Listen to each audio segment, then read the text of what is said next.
नमस्कार. लक्षवेधीमध्ये आपल्या सगळ्यांचं स्वागत. मी प्रसाद काथे. सर्वोच्च न्यायालयाच्या कडून देण्यात आलेल्या निकालाच्या नंतर परीक्षा घ्याव्या लागणार आहेत. परीक्षा न घेता विद्यार्थ्यांना उत्तीर्ण करण्याची भूमिका ही आता अंगलट येईल अशी चिन्ह आहेत. आणि याच निमित्तानं देशभरात सुरू असलेल्या विविध प्रश्नांना सर्वोच्च न्यायालयाचं सर्वोच्च उत्तर देण्यात आलेलं आहे. सर्वोच्च न्यायालयानं आपल्या निकालाच्या दरम्यान UGC अर्थात केंद्रीय विद्यापीठ अनुदान आयोगाच्या स्वायत्ततेवर, त्यांच्या अधिकार क्षेत्रावर सुद्धा शिक्कामोर्तब केलंय. आणि म्हणूनच UGCला काय कळतं अशा प्रकारची भूमिका घेणाऱ्यांना चपराक बसलेली आहे.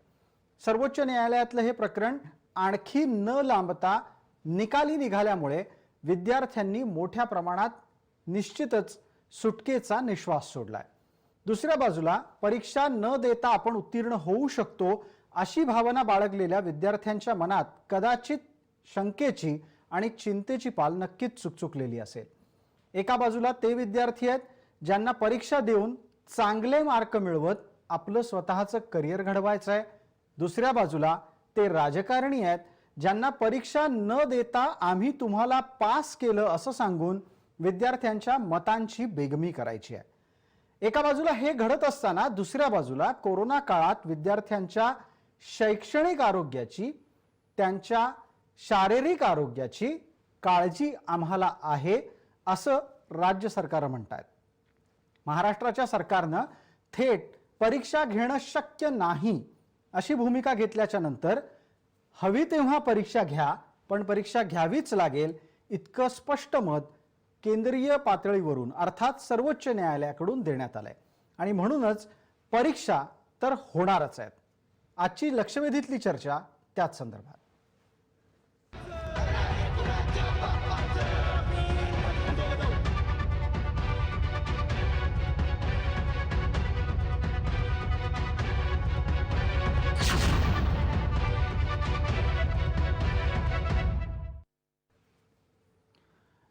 या चर्चेला सुरू करण्यापूर्वी आज दिवसभरात सर्वोच्च न्यायालयाच्या निकालानंतर आलेल्या राजकीय प्रतिक्रिया एकदा पटकन नजरेखालून घालू आणि मग चर्चेची पुढची फेरी. सन्माननीय न्यायालयानं जो निर्णय दिलेला आहे त्याच्यातनं आम्हाला तर मार्ग काढत पुढे जावं लागेल. त्याच्यातच हा भाग आलेला आहे की काही ठिकाणी ट्रान्सपोर्टेशन बंद आहे, काही ठिकाणी लॉकडाऊन आहे, काही ठिकाणी कंटेनमेंट झोन आहेत, काही ठिकाणी रेड झोन आहेत. तर या सगळ्या बाबतीमध्ये 1-1.5 तासामध्ये मी एखाद्या गोष्टीचं अभ्यास करून ते सांगू शकत नाही, कारण शेवटी या 7 ते 8 लाख विद्यार्थ्यांच्या आरोग्याचा हा प्रश्न आहे. आणि म्हणून काही तज्ज्ञांशी चर्चा करून, काही टेक्निकल ॲडवाईस घेऊन, काही तिथल्या जिल्हाधिकाऱ्यांशी चर्चा करून, पोलीस अधीक्षकांशी चर्चा करून त्याच्यावरच आपल्याला मार्ग काढावे लागतील. गेले कित्येक महिने या विद्यार्थ्यांच्या मनाशी आणि त्यांच्या जीवाशी तुम्ही का खेळलात? त्यांच्या आरोग्याबरोबर शैक्षणिक आरोग्य सुद्धा आवश्यक आहे. आम्ही वारंवार विनंती करत होतो. आपण कुलपतींशी चर्चा केली नाहीत, कुलगुरूंशी चर्चा केली नाहीत, विद्यापीठातल्या त्या ठिकाणी शिक्षण तज्ज्ञांशी चर्चा केली नाहीत, कॅबिनेटमध्ये चर्चा केली नाही. केवळ एका युवा मंत्र्याच्या अहंकारापोटी महाराष्ट्र सरकारला आज तोंडावर पडावं लागलं. सुप्रीम कोर्टाने एक मुभा मात्र दिलेली आहे की सप्टेंबरच्या शेवटी जी काही परीक्षा घ्यायची होती त्याच्याऐवजी थोडी पुढे करायची असेल तर UGC कडे जाऊन ती पुढे करता येऊ शकते. ते अतिशय योग्य आहे. त्यामुळे मला असं वाटतं की आता या बाबतीत अतिशय स्पष्ट निर्णय हा सर्वोच्च न्यायालयाचा आलेला आहे आणि त्याच्याने आमच्या विद्यार्थ्यांचा फायदाच होईल, नुकसान होणार नाही. कारण त्यांच्या डिग्रीला व्हॅल्यू राहील. व्हॅल्यूलेस डिग्री ही त्यांना प्राप्त करावी लागणार नाही. या चर्चेत सहभागी होत आहेत ॲडव्होकेट अमोल मातेले, ते प्रवक्ता आहेत राष्ट्रवादी काँग्रेसचे. त्याचबरोबर आपल्या सोबत या चर्चेत आहेत अमित ढोमसे, सहमंत्री कोकण प्रदेश अखिल भारतीय विद्यार्थी परिषद, कायदेतज्ञ ॲडव्होकेट दिलीप तौर दिल्लीतून आपल्या सोबत जोडले गेलेले आहेत. तर विद्यार्थी भारतीच्या अध्यक्ष मंजिरी धुरी आपल्या सोबत आहेत, त्या फोनवरून आहेत. मला पहिला प्रश्न आता दिलीप तौर यांना विचारायचा आहे.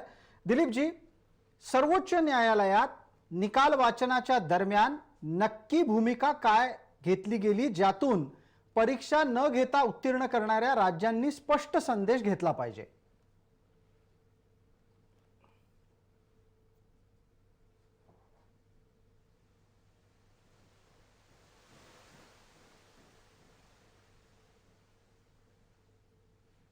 दिलीप तर कदाचित तुमचा ऑडिओ तुमच्याचकडून म्यूट झालाय. एकदा त्याची फक्त स्पष्टता आली तर बरं होईल. या हा, आता आवाज आला. आपण आपली भूमिका मांडा. येस. आपण याच्यात मुळात जर गेलो, सुरुवात म्हणजे बेस जो काय आहे ह्या सगळ्या लिटिगेशनचा आणि हा कसा टाळता आला असता. शिक्षण हा विषय कॉन्स्टिट्यूशनच्या स्टेट लिस्टमध्ये आणि सेंट्रल लिस्टमध्ये दोन्ही लिस्टमध्ये आहे. स्टेटला जसे अधिकार आहेत तसे सेंट्रल गव्हर्नमेंटला अधिकार आहेत, परंतु इथे विषय आहे university grant commission. University grant commission ही अशा प्रकारच्या ज्या काही एक्झामिनेशन्स असतात ह्या एक्झामिनेशन कंडक्ट करणारी मुख्य इन्स्टिट्यूट आहे आणि ग्रांट गिव्हिंग अथॉरिटी आहे. त्यामुळे सगळ्यात जास्त जे पॉवर असतात हे युजीसीला असतात आणि प्रत्येक स्टेटला अशी एक अंडरटेकिंग द्यावी लागते की आम्ही जर तुमच्याकडनं ग्रांट घेणार असो तर तुम्ही वेळोवेळी तयार केलेले नोटिफिकेशन किंवा ऑर्डिनन्स असतील ते आम्हाला बंधनकारक असतील. हे असं अंडरटेकिंग प्रत्येक राज्याला युजीसीला द्यावं लागतं. आता ह्या केसमध्ये युजीसीने ऑलरेडी डिसिजन घेतलं की ह्या तारखेला एक्झामिनेशन होणार आहे. त्यानंतर हे चॅलेंज करण्यात आलं सुप्रीम कोर्टमध्ये. याच्यावर वेल सेटल लॉ आहे, सिरीज ऑफ जजमेंट आहेत सुप्रीम कोर्टच्या की युजीसीचे नोटिफिकेशन किंवा डिसिजन हे स्टेटवर मॅन्डेटरी असतील. आणि कदाचित म्हणजे माझं असं फर्स्ट प्रायमरीली असं ओपिनियन आहे की हे तुम्ही अशा प्रकारची पिटिशन सुप्रीम कोर्टमध्ये दाखल करून वेल लॉ सेटल असताना सुद्धा हा जो वेळ गेलेला आहे हा याच्यामध्ये विद्यार्थ्याचं खूप मोठं नुकसान झालेलं आहे.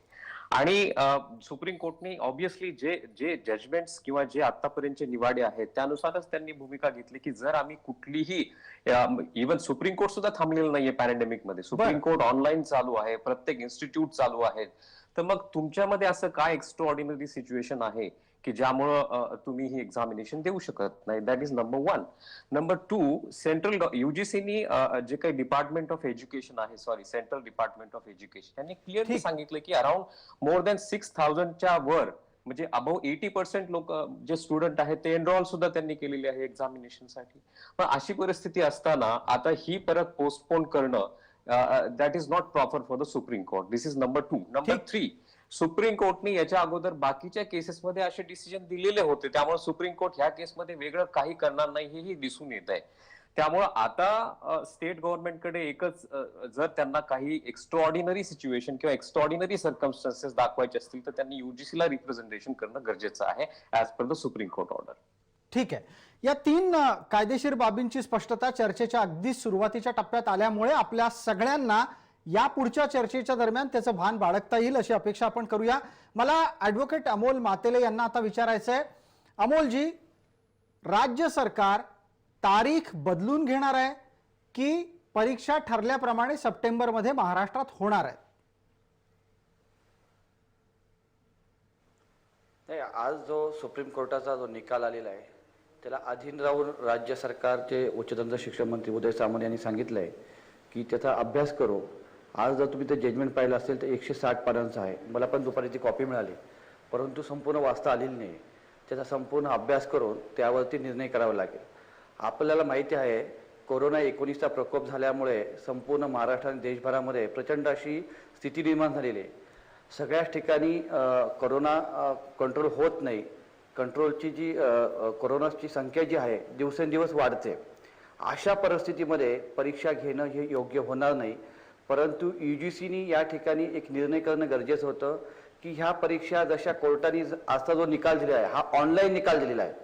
कोर्ट प्रत्यक्षात कुठेही चालू नाही आहे. जे काय कोर्ट चालू आहे ते ऑनलाईन चालू आहे. मग अशा परिस्थितीत तुम्ही विद्यार्थ्यांना स्पॉटवर बोलून कशा परीक्षा घेणार? महाराष्ट्रामध्ये जवळजवळ 10 ते 12 लाख विद्यार्थी आज अंतिम सत्राच्या परीक्षा देणार आहेत. हे परीक्षेचं नियोजन कसं करणार? यामध्ये या अगोदर देखील राज्य सरकारने युजीसीकडून गाईडलाईन्स मागितल्या होत्या पण त्यांनी दिलेल्या नाही आहेत. आमचं एकच म्हणणं आहे, विद्यार्थी परीक्षा द्यायला तयार आहे, परंतु ह्या परीक्षा स्पॉटवर जाऊन द्यायला तो आजही तयार नाही आहे. आज प्रचंड मनस्ताप झालेला आहे. विद्यार्थ्यांच्या मानेवरती टांगती तलवार आहे. अशा परिस्थितीत परीक्षा कशा घेणार? आणि परीक्षा थेअरी प्रकारच्या न घेता ह्या ऑनलाईन झाल्या पाहिजेत. अमोल मातेले, फार बरं झालं ही भूमिका तुम्ही घेतलीत. फक्त मुद्दा हा येतो की परीक्षा द्यायला विद्यार्थी तयार आहेत, परीक्षा ऑनलाईन घेता येईल का हा विषय घ्यायला इतके दिवस का लावावेत? नाही, हा जो निर्णय जो आहे युजीसीने घ्यायला पाहिजे होता आतापर्यंत UGCच्या गाईडलाईननुसार जेव्हा सर्क्युलर एप्रिल महिन्यामध्ये आलं तेव्हा राज्य सरकारने निर्णय केला की मागच्या ज्या परीक्षा झालेल्या फर्स्ट सेमिस्टर असेल, पूर्व परीक्षा असतील, यांचं मूल्यांकन करून मुलांचे अंतिम सत्राचे निकाल लावणार होते. परंतु ते UGCकडे गेल्यानंतर UGCने पुन्हा फेटाळलं. UGCकडे राजकीय हस्तक्षेप होऊन त्या ठिकाणी विद्यार्थ्यांच्या तिथं राजकारण करण्याचं काम UGC करते, म्हणून सुप्रीम कोर्टामध्ये केस गेली. सुप्रीम कोर्टाला देखील 1.5-2 महिन्याचा कालावधी लागला या सगळ्या गोष्टीवर, या प्रक्रियेमध्ये. आणि आज जो निर्णय दिलाय, अमोलजी, आपण असं म्हणता आहात की UGC ही राजकीय दृष्ट्या प्रेरित होऊन काम करत होती. हा एक अत्यंत गंभीर आरोप आहे. दिलीप तौर याच्यावर बोलतील, ऍडव्होकेट दिलीप तौर. उद्या असं लावायला लागणार आहे ते UGCच्या नाव काढून भाजपाचं नाव लिहायला लागणार आहे UGCच्या कार्यालयासमोर. ठीक आहे, हा एक तुमचा प्रस्ताव आहे. मला दिलीप तौर यांना विचारायचं आहे. दिलीप तौर, UGCच्या स्वायत्ततेवर आणि UGCच्या क्षमतेवर किंवा अधिकार क्षेत्रावर सर्वोच्च न्यायालयाच्या कडून शिक्कामोर्तब झालंय. असं असताना सुद्धा थेटच राष्ट्रवादी काँग्रेसच्या प्रवक्त्यांना काय म्हणायचंय ते तुम्ही ऐकलत. UGC ही भाजपाची अंकित आहे. हा आरोप आजच्या निकालात कुठे अधोरेखित वाटतो का हा आरोप पूर्णतः निराधार आहे?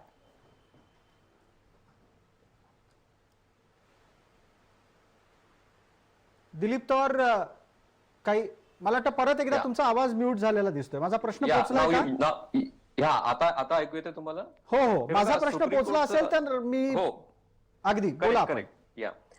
सुप्रीम कोर्टचा जो निकाल आहे त्याच्यामध्ये तुम्ही जर संपूर्णपणे काळजीपूर्वक सुप्रीम कोर्टचा जर निकाल वाचला तर त्यामध्ये सुप्रीम कोर्ट एक कन्सर्न रेज करते की आम्हाला मुलांच्या भवितव्याची चिंता आहे.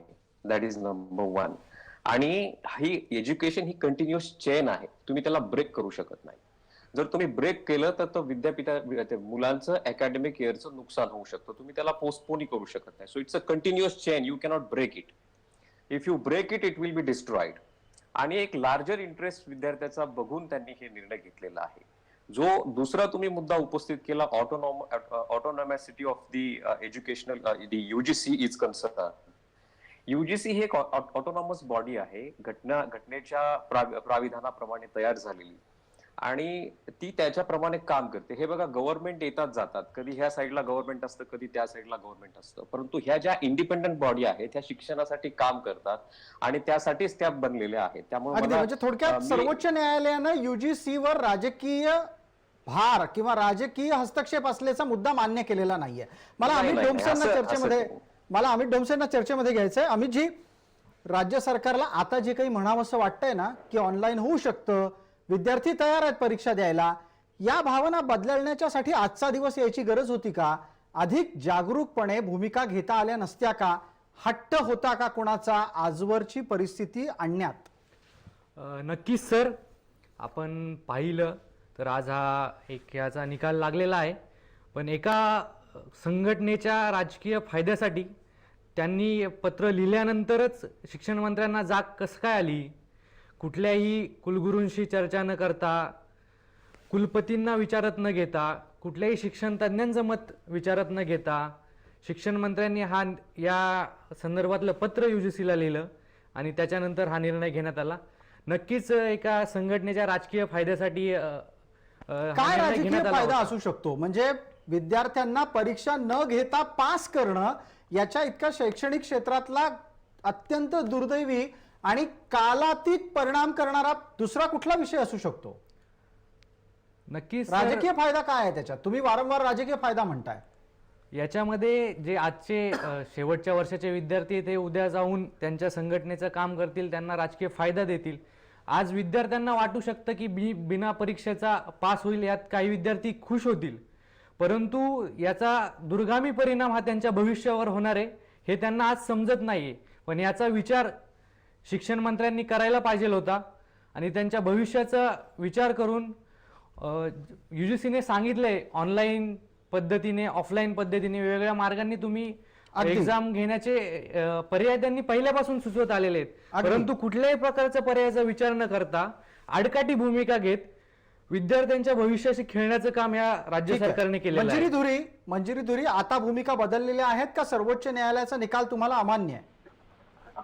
सर्वप्रथम सर्वोच्च न्यायालयाने जो काही निकाल दिलेला आहे तो नक्कीच विद्यार्थ्यांच्या हिताचा बिलकुलही नाहीये.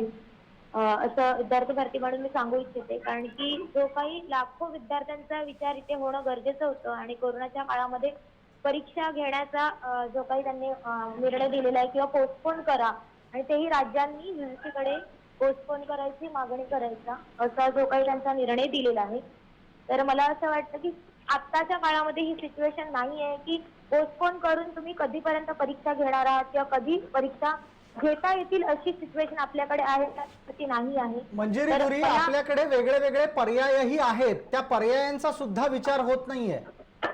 पर्यायांचं म्हणायला गेलं तर ऑनलाईन सिस्टीम जर तुम्ही म्हणत असाल तर ऑनलाईन लेक्चर आता महाविद्यालयांमध्ये अनेक चालू झालेले आहे आणि त्या महाविद्यालयांमधले जर लेक्चरच आपण चेक केले तर किती विद्यार्थी हे ऑनलाईन लेक्चर अटेंड करतात. जर ह्याचा आपण जर रेशो चेक केला तर आपल्याला कळून येईल की 75% पैकी 35% विद्यार्थी तरी ते लेक्चर अटेंड करू नाही शकत. अशी सिच्युएशन आता आपल्याकडे आहे. ठीक तर आहे, अशा तुमचं असं म्हणणं आहे ना की ऑनलाईन हा काही पर्याय असू शकत नाही. तुमच्या नाही, लेखी काही दुसरा पर्याय आहे का? हो, आमच्या लेखी एक वेगळा पर्याय असा आहे की आम्हाला असं वाटतं की असाइनमेंटच्या स्वरूपात जर का विद्यार्थ्यांना त्यांनी जर का पर्याय दिला की विद्यार्थ्यांना असाइनमेंट दिल्या काही विषयांच्या आणि त्या असाइनमेंट जर का त्यांना व्हॉट्सअपच्या किंवा ईमेलच्या थ्रू जर त्यांनी घेतल्या मुलांकडून तर हा एक पर्याय होऊ शकतो असं मला वाटतं. अगदी. याची सर- हा पर्याय जर तुमच्या लक्षात आत्ता येतोय तर हा पर्याय आधी का नाही लक्षात आणून दिला? इतके दिवस आपण परीक्षा नको नको नको याच्यासाठी का आंदोलन करत राहिलो? हा, याच्यासाठी मी बोलेन कारण की परिस्थिती तशी नाहीये की परीक्षा घेऊ शकतात आणि मुलं एक्झाम देऊ शकतात आणि हा पर्यायही एंडचा पर्याय आहे. आमच्या विद्यार्थी भरती म्हणून सुरुवातीपासून एकच मागणी राहिलेली आहे की याच्यामध्ये पंतप्रधानांनी महत्वाची भूमिका घ्यावी आणि एक वटहुकूम जारी करावा. जर पंतप्रधानांनी वटहुकूम जारी केला तर कुठेतरी हे शक्य होऊ शकतं. पण आतापर्यंत पंतप्रधानांनी काय वटहुकूम जारी करायचा जर आहे की पंतप्रधानांनी परीक्षा न होताच लोक पास होऊ शकतील? हा वटहुकूम तुम्हाला पंतप्रधानांकडून अपेक्षित आहे? हो हो हो, या हा काळामध्ये पंतप्रधानांकडून तुम्हाला वटहुकूम अपेक्षित आहे? ठीक आहे. वटहुकूम अपेक्षित आहे की कोरोना दिलीप पवार, मी दिलीप पवार यांना विचारतोय. सर माझं पहिलं बोलणं पूर्ण होऊ द्या. मंजिरी, कोरोनाच्या मला मुद्दा लक्षात आला. तुम्ही म्हणालात ना आता की सर्वच पंतप्रधानांकडून तुम्हाला राज्यातल्या वटहुकूम परीक्षा अपेक्षित आहे रद्द कराव्या आणि म्हणून. मागील सेमिस्टरच्या आधारावर विद्यार्थ्यांना प्रवेश द्यावा पुढील वर्गांमध्ये. हा. कारण की बरेच विद्यार्थी आता त्यांच्या परीक्षेमुळे रखडले, इतर वर्गामध्ये प्रवेशही घेऊ शकत नाहीये, विद्यार्थ्यांना जॉबही लागू शकत नाहीये, असे बरेच प्रश्न मुलांवर ठीक आहे, दोन मुद्दे तुम्ही मांडलेले आहेत. मंजिरी, तुम्ही दोन मुद्दे मांडलेत. एक तर पंतप्रधानांनी राष्ट्रीय पातळीवरचा वटहुकूम काढावा, हो. त्याच्यावर दिलीप पवार बोलतील. त्यानंतर तुमचा जो दुसरा मुद्दा आहे की या आधीच्या सत्र आधारित गुणांच्या द्वारे मूल्यांकन व्हावं, त्याच्यावर अमित डोमसेंना मी बोलतं करणार आहे. मंजिरी, आता पुढच्या वक्त्यांचं म्हणणं ऐका. दिलीप पवार आपल्या सोबत आहेत. दिलीप पवार, देशाचा पंतप्रधान परीक्षा न घेता देशातल्या सगळ्यांना पास करा असा वटहुकूम काढू शकतो? हे बघा, so far as power of issuing notification is concern, म्हणजे जे काही अधिकार आहेत ते अधिकार इमेन्स आहेत. पंतप्रधान असतील, मान्य पंतप्रधान असतील किंवा मान्य राष्ट्रपती असतील.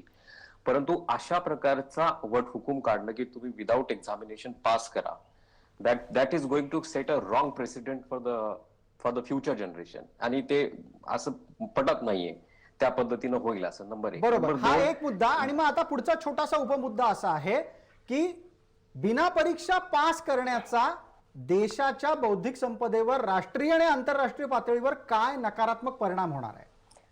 आणि तेच रिझन आहे, इनफॅक्ट तुम्ही जजमेंट जर बघाल तर तेच रिझन आहे कोर्टने दिलेलं की without being given examination how we can promote them to next level.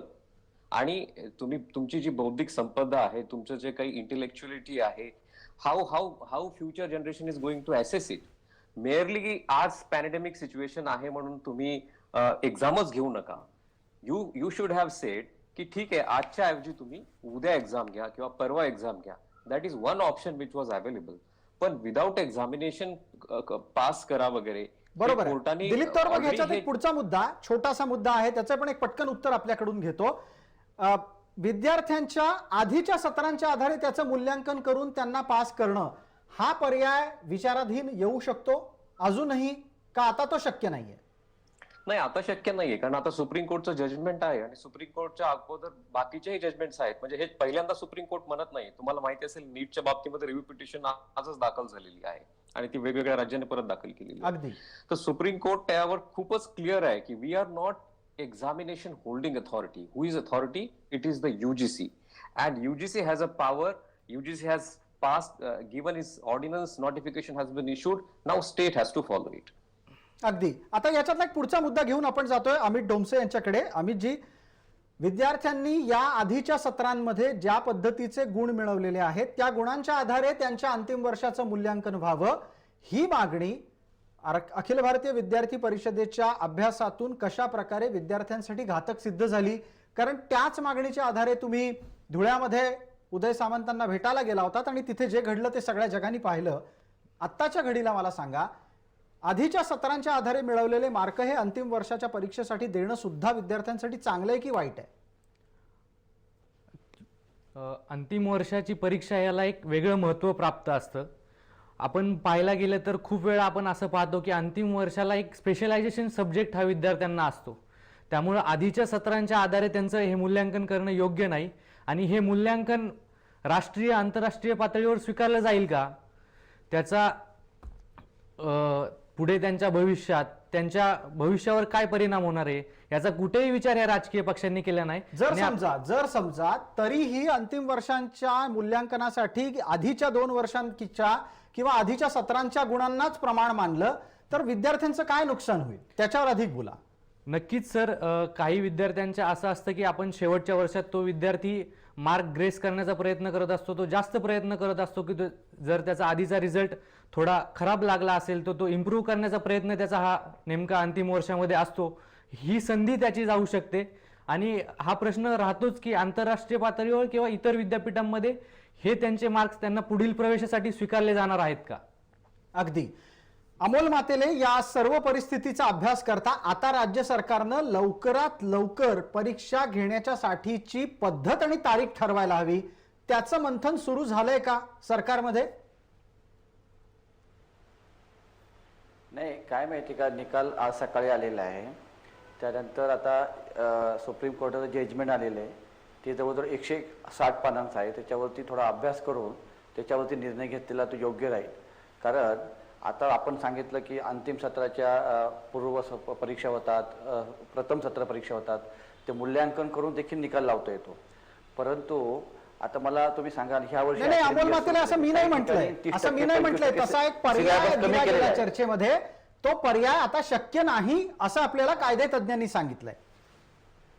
नाही, शक्य नाही, शक्य आहे, परंतु युजीसीने हे केलेलं नाही. जेव्हा युजीसीला अधिकार होते तेव्हा युजीसीने आपल्या अधिकाराचं कुठेही हे केलेलं नाहीये, म्हणून तो कोर्टात गेला आणि कोर्टाला तिथे हस्तक्षेप करावं लागलं. युजीसी ही पॅरेंट्स बॉडी असते, परंतु त्यांनी जो निर्णय घ्यायला पाहिजे त्यांनी तो निर्णय घेतलेला नाहीये. म्हणजे अक्षमपणे हलगर्जीपणा या ठिकाणी युजीसीचा दिसून येतोय आणि पूर्णपणे खेळखंडोबा करण्याचं काम युजीसी चाललेलं आहे. गेली 4 ते 5 महिने युजीसीने एक ठाम भूमिका घ्यायला होती की ऑनलाईन परीक्षा होतील, आम्ही ऑनलाईन कशा घ्यायच्या परीक्षेच्यावरती गाईडलाईन द्यायला होत्या आणि दिल्या का नाही आतापर्यंत.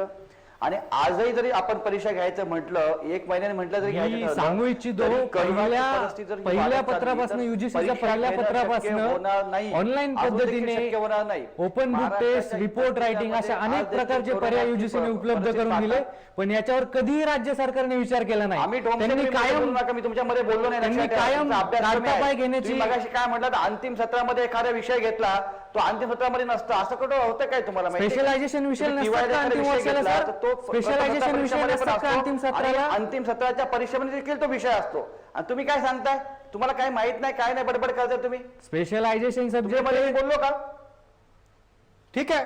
अमित डोमसे यांनी त्यांची भूमिका मध्ये मांडली. आता एक मिनिट, अमोल मातेले, तो प्रथम सत्र परीक्षेला तो असतो. ठीक आहे अमोल मातेले, आपण आता मुद्द्यावर येऊया. तुमचं असं म्हणणं आहे की युजीसीने हलगर्जीपणा केला, युजीसीने आपल्या पद्धतीनं वेळेवर आणि योग्य निर्णय घ्यायला हवे होते. आता त्याच्या संदर्भात एकदा अमित डोमसेंना विचारतोय मी हा प्रश्न. मी अमित डोमसेंना पुढचा प्रश्न विचारतोय. अमित डोमसे, युजीसीच्या कडून पहिल्या पत्राच्या आधारे अशा प्रकारचा हलगर्जीपणा टप्प्याटप्प्यावर तुम्हाला दिसला? नाही सर, युजीसीने जे पहिल्यापासून जे पत्र पाठवले त्यांनी त्यावेळेस पासूनच तुम्ही विविध पर्यायाने परीक्षा घेऊ शकता हे त्यांनी वेळोवेळी नमूद केलेलं आहे.